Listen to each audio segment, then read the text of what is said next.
Now let's create the not found exception class in the exceptions folder. So let's right click and create a new class, and let's give the class name that is called not found exception .cs. Okay, so inside that not found exception, that exception like not found exception class is derived from the base class that is called as exception. And let's we'll have to create a constructor, and we'll have to use the base class method to pass on this exception to the base class. Now let's create the next exception. We can say validation exception. Okay, so let's right click on the folder, let's click on the class, let's select the validation exception. This class should be derived from the base class that is called exception. Now let's create the constructor that is called validate exception, string message, and base exception. Okay, now we'll create the third exception type that is called as, for example, business exception, for example. So now let's create a class. Okay, and this class also derived from the base class called exception. Now let's create the base exception, then string message,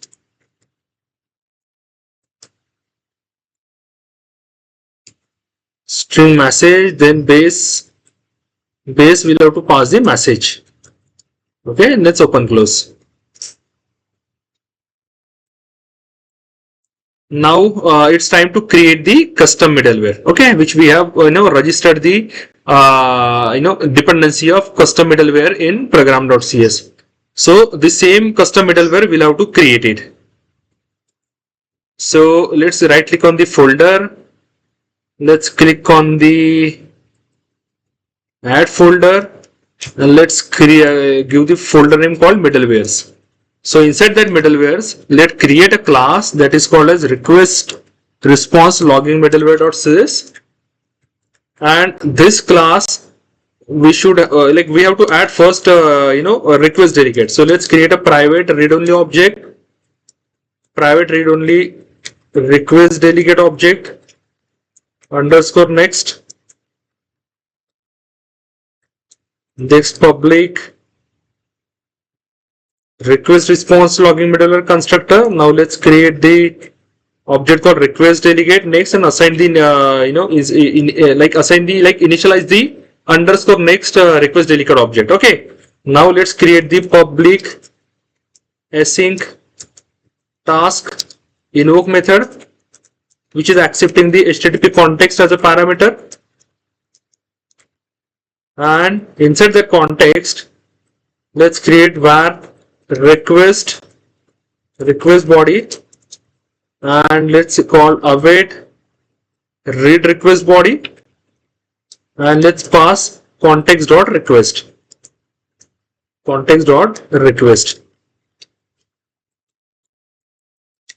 Okay, we are passing the context.request object.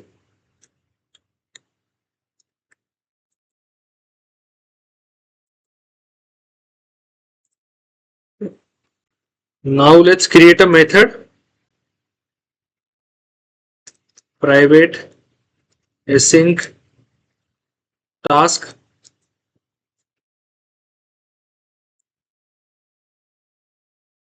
string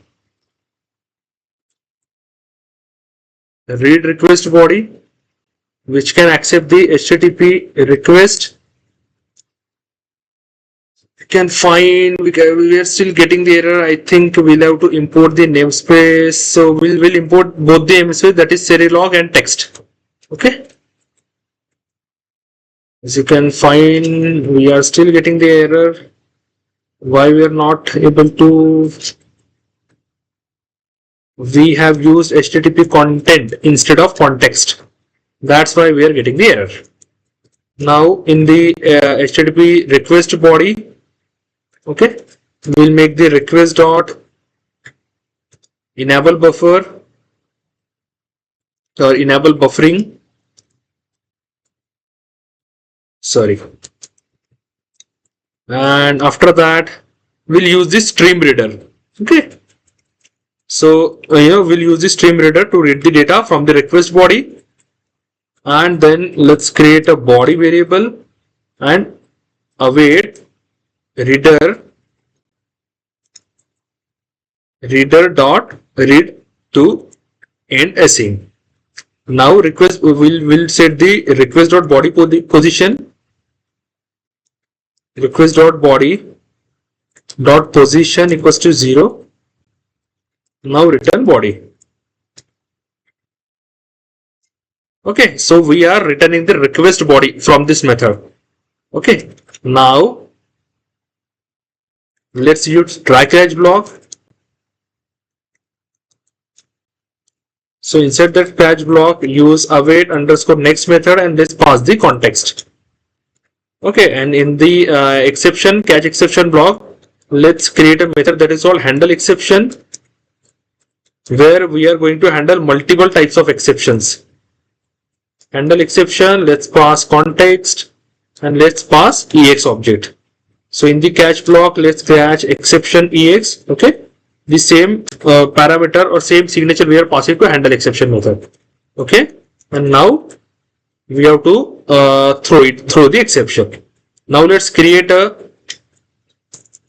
handle exception method. Like provide the implementation of handle exception method, that is private void handle exception, where we can accept the HTTP context and we can accept the context of the request object and then exception as an exception type. Now switch ex. Okay, we'll use the switch case and let's add the cases. So what are the exceptions we have added? That is, first is not found exception. Okay, let's add a not found exception for now. Again, we'll have to add one more case that is called validation exception. Let's close this also. Validation exception, and let's third exception type, that is called business exception. Let's try to add a business exception. Okay, these three cases, basic cases we have added. Now it's time to add a log, that is log dot warning. And inside that log dot warning, let's pass on the X object, the exception object, and let's not found exception occurred. Let's pass this string not found exception occurred. Okay. Now let's set the context dot. We'll have to set the status code. Now context dot response dot status code. Okay, context dot response the status code, and let's break the case. Now you can see the error has been resolved. The same thing we'll have to use here also. So what we have to do is, here also we'll have to use the log warning, but we'll have to set validation exception occurred. And let's set the status code, that is called 400. And now third is log dot error. Okay, third will log the error. Now business exception occurred. Business exception occurred.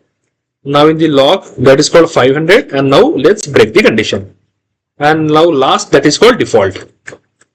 Let's add a default. Then we'll use the log dot fatal ex and unhandled exception occurred. Simple. We'll use the unhandled exception occurred because this is the default.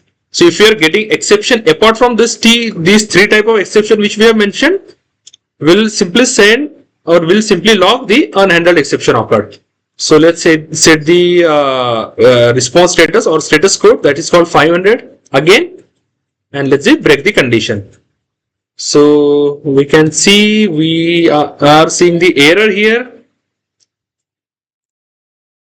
Let's try to build the application, and we can find the semicolon was missing. Let's add the semicolon, and you can find the no issues.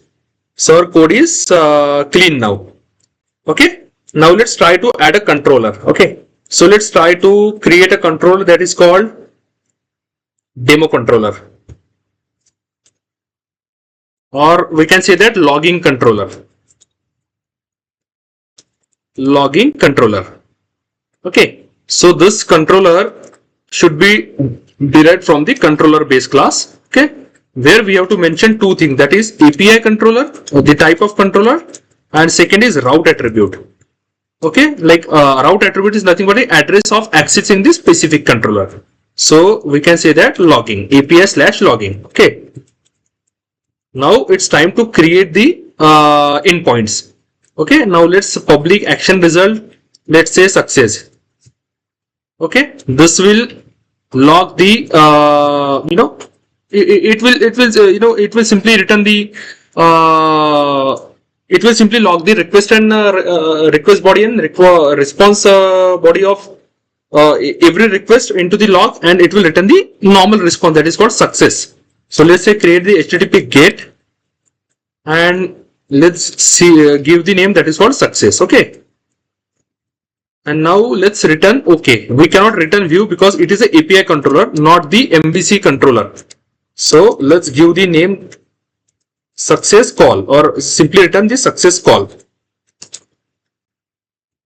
Now let's create one more endpoint that is called as a not found. We can say that it's a not found exception. Okay, now let's give the not found as a endpoint name, and let's throw the exception here.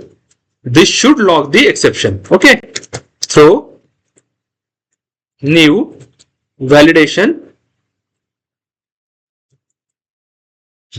exception. Okay, and we can say that invalid input. Now let's import the namespaces. Okay, now you can see the error has been gone, and now third is like business exception. Okay, now let's add the business exception. Okay, where we are returning or we are throwing the business exception error. Okay, so as you can see, like we have created the three different types of exceptions, like business exceptions, then not found exceptions, and validation exceptions. Okay, and in the controller, as you know, like we are created one endpoint that is called success, and two endpoints which we have created which is going to throw the exception. That is, we are throwing the exception explicitly. Okay, so as soon as we throw the exception from here, the expectation would be it should go to the middleware. Okay, because we have already registered the middleware into the program.cs. So once it will come to the middleware in the invoke method, it will go to the catch block. In the catch block, we are already logging the information like middleware hit for the exception, and then so we are expecting this both the logs should be logged into the ElasticSearch. So this is the first log, that is middleware hit for exception, and second is for handle exception. Like this is the method where we are passing the context, then exception type and request body. So if you go to the handle exception method, you can find the complete implementation of the different types of exceptions, where you can find the not found exception, validation exception, business exception, and the default one. So whenever we are executing the endpoint which is throwing in exception explicitly, so we are expecting two logs into the ElasticSearch. So first log is that is middleware hit for exception, and second log is the customized exception we have added for the specific exception type. Okay, so let's go to the program.cs. I made couple of changes in terms of logger. So this is the log information or log level configuration which I have added, which is preventing for logging the system level Microsoft system level exceptions or logging. It will just skip it. Then, as you know, like in the program.cs in the app settings.json, the Elasticsearch logging is driven by Boolean variable. If the use elastic is true, then only it will log data into the Elasticsearch, else it will log data into the text file or JSON file, whatever it is. So this is the condition. It is checking whether use elastic is true or not. Then it runs the configuration of Elasticsearch, else it will run the configuration of text file or JSON file. As of now, I have created the JSON file here. So in the solution, you can see like we don't have any folder called logs. Okay, it should create automatically when we do the logging into the log.json.